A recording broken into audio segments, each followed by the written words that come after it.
you've had a really remarkable career. You've danced with three amazing companies, New York City Ballet, Suzanne Farrell Ballet, and Pacific Northwest Ballet. And I'm wondering, it's hard to narrow this down for any dancer, but do you have any favorite roles that you've experienced at any of those companies, things that really stuck with you? I would say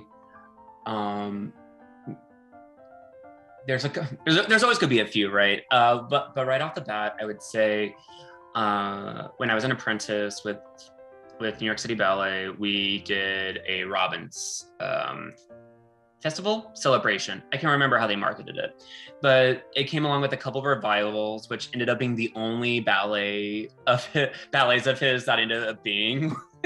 None of the classic ones, just the revivals. But there was this one called Watermill, which is not ballet at all. It's very much like a theater piece, because it's based off of Japanese no theater, and so a lot of it's all about like slow movement and connecting with the atmosphere on the stage, because the whole idea of the piece was a older man looking back through the seasons of his life per se.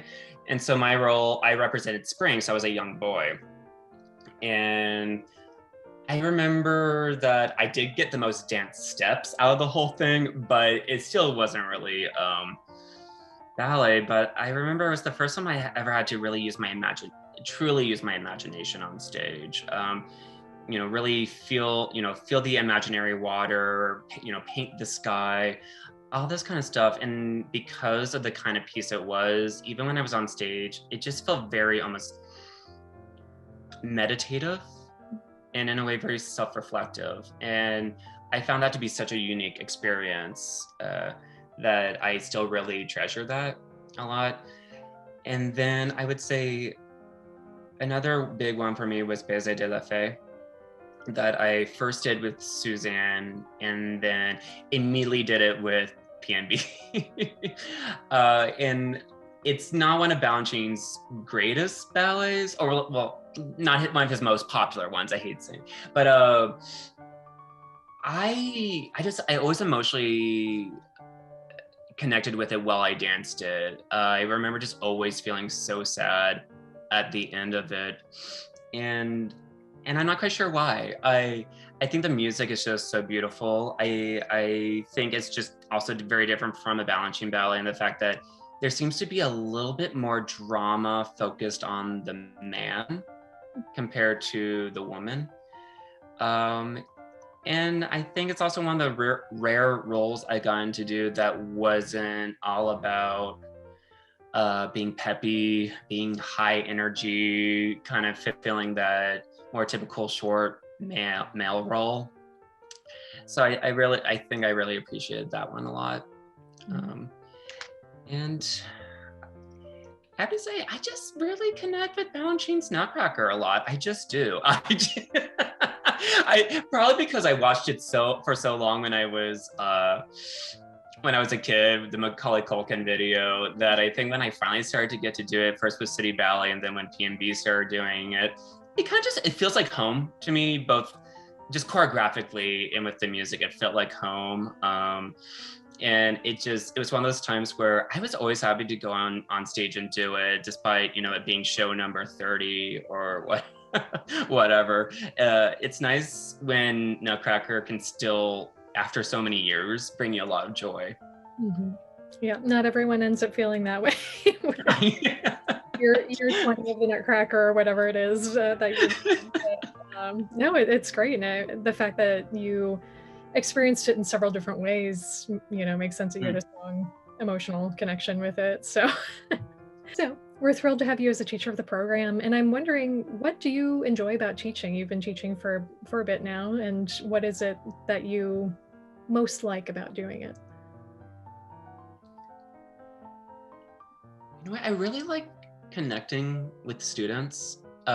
Students will respond to teachers best when they feel that connection, that they feel that their well-being, which also is tied in with their dancing, is cared about.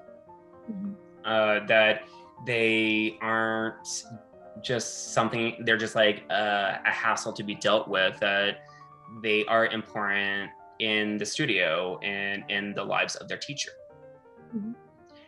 So I really do like that, building those kind of like bonds with students. If they happen, you're not gonna form close bonds with every student. There's so many dancers in the world, but I think it is important to make the space a very open space. We're rooting for our students to succeed, and I know there's so much joy in watching. I know at Ballet Tucson, our students year after year, watching them grow up and seeing where their lives take them, whether it's in dance or it's not. It's a really beautiful thing to be a part of these kids' lives for a week or for years or whatever it might be. Especially, of course, your ego gets in a little bit too as a teacher. Like, oh yeah, if you taught a kid for a couple of years and you see how well they develop and you see them perform and they're doing so well, you're like I'm so proud of them because of me. But you do get, that was over dramatizing, but you do get that sense of pride. It's kind of like, you've choreographed plenty, and I think it's the same way when we have choreographed, and the fact that when you are able to push your dancers to accomplish the choreography, but the imaging and like how much of themselves they put into it, you are very proud of them, and you're excited for them for when they're in that moment doing it. It's thrilling. I'm proud of them for investing with you, joining you on that path, which is, I think, part of it. As a teacher, you try to be really present in the studio and give a lot to the kids, and it's always really rewarding when they give that energy back to you, when they're in it, in the moment with you.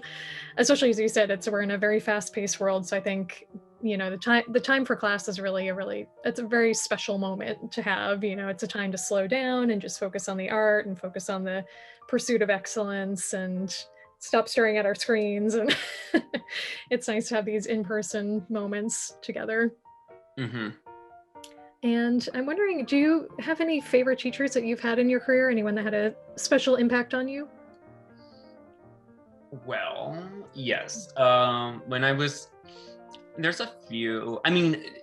This goes sound very corny. I do believe every teacher, as much as you may like them or hate them or what time in your life they came in, I feel like every teacher has some kind of effect on you. You take away something from them, and that does end up shaping you. I would say actually usually for the best, even if you don't want to admit it. What the information they give to you, and even if you utilize one thing they've ever given to you, you're still utilizing it. So that is important. But I would say there's a few that really resonate with me, and the first one being Serge Lavoie, who was my main teacher in South Carolina. He was someone who kind of really pushed me to, and he really had to push me because I put up a fight about it. Just like to push me hard, to work hard. The one who kind of encouraged my mom to get me to leave, to go off somewhere else, and to try to actually pursue a better training and get a career. That was really important into what I ended up becoming. I would say Peter Bull. He inspired me on my first SAB summer course. He really brought to light to me what the Balanchine technique style is, in a way that it's not just, and the fact that how it actually can really function, not just like it's a, the cookie cutter mold style that you see all over the place. He was able to break down the technique. So you're saying, well, this is why we do it. And of course, watching him dance, you could see that he utilizes the knowledge that he also shares. So that encouraged me to want to go to SAB, which I did. And then, the rest is history. And then also at SAB was Crammy, Andre Komareski, who I miss him to this day. He spoke very little. He spoke very broken English, being Russian, I guess. But I don't know, I feel like he appreciated everyone in the studio the same. So there was that. He treated everyone the same. I think he wanted all the guys to just push themselves as much as possible. I think he also did appreciate a lot of the natural things I brought into the studio, wherein I feel like, especially my first years at SAB, I felt like everything I did was wrong because I was still very raw in movement.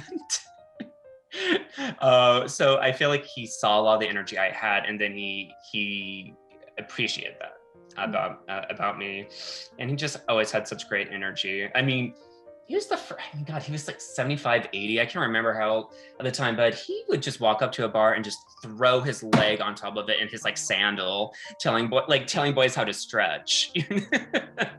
And I feel like that was, it just makes me be like, I really need to be like this when I'm older, type thing. So, but, oh gosh, I mean, he has passed, but I would say through my whole professional life, I always wish he was still there to take class with.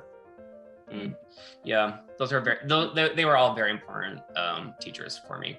Yeah, Crammy is certainly a legend.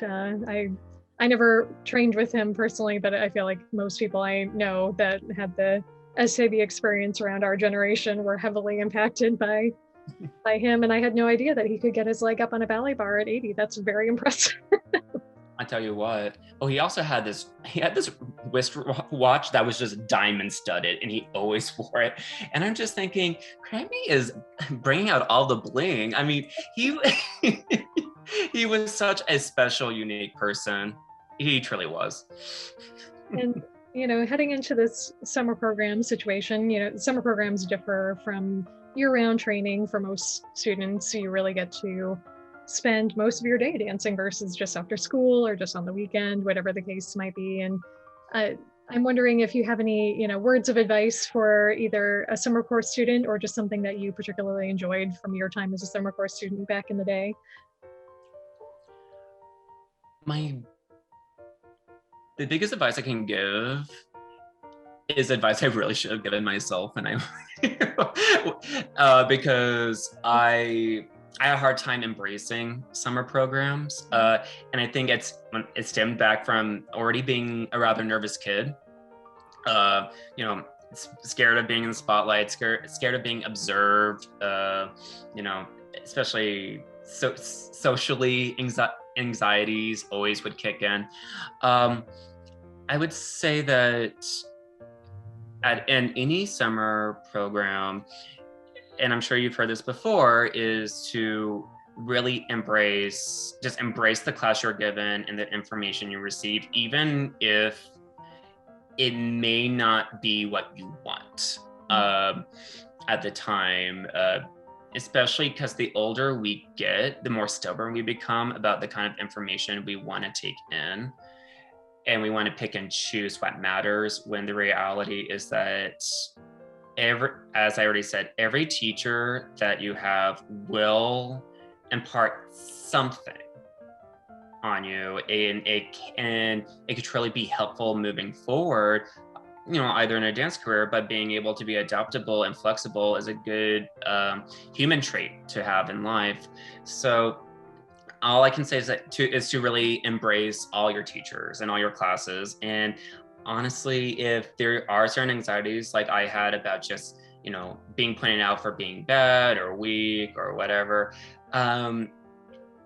effort will always be appreciated more than anything else. And it was until I started teaching that I realized that's what I liked the most in the studio. It's not about like trying to find the best student, like teacher, the best dancer per se, because people's talents will vary. But when I see someone who's super talented but lazy, Well, they'll always, be a few levels below in my head mentally compared to the person who is constantly busting their butt, really trying to take it all in, because that only through effort you're actually going to gain success. And that's a really important thing to keep remembering, even on the days that you really don't want to try and you feel really bad. You just have to keep remembering that. Definitely. Yeah, A for effort is a real thing. Absolutely. It makes, I think, so much more of a difference to teachers and students realize. The energy a student puts into a class is really important to a teacher, and important to their, as you said, it's a life skill situation. Whether a student goes on to become a professional dancer or whether they go a different route in life, having that follow through, the determination, the discipline to work towards any goal is very important and something very valuable to every part of your life. So we're happy to help curate that in the ballet studio for any young dancer. Right, absolutely. Yeah, and I love what you said about just being open-minded, and I think it's going to be, I'm really excited for the summer program, because all 4 of the teachers, we are all people that were professional dancers. Some of us have worked together either as dancers or in other creative projects, but I'm excited for the students that we have this summer to experience not only our wonderful Ballet Tucson artistic staff, but also people that are coming in as these special guest teachers that have very diverse backgrounds from each other. So you will see differences between our classes, and I think that's a great thing. It's good to be a versatile dancer. So. Oh, that sounds really exciting. Well, Matt, thank you so much for talking to us today, letting us get to know you better. We're probably all going to be masked when we see you, so it's nice to see your face for everyone. And we're so grateful to have you in the program this year, and hope you're excited too. I am super excited. I have had a lot of downtime with COVID, so I am ready to. I'm excited to be in a studio, and I don't know. I'm excited to do, and give. I have to thank you for the opportunity for this. And like I said, I'm going to a new part of the country that I've never been before, so it's gonna be a fun week. I'm excited. We'll adventure around a little bit, and mostly indoors because it's gonna be very hot. Wear your sunscreen. But yeah, I think it's going to be a really, really special summer, and we're so happy to be doing in-person training. It's so great to not have to be in our living rooms via Zoom this summer. We can all connect together one-to-one in a space in an actual ballet studio. So excited to continue that for our kids. So thank you again, Matt, and we'll see you soon. Sounds good. See you.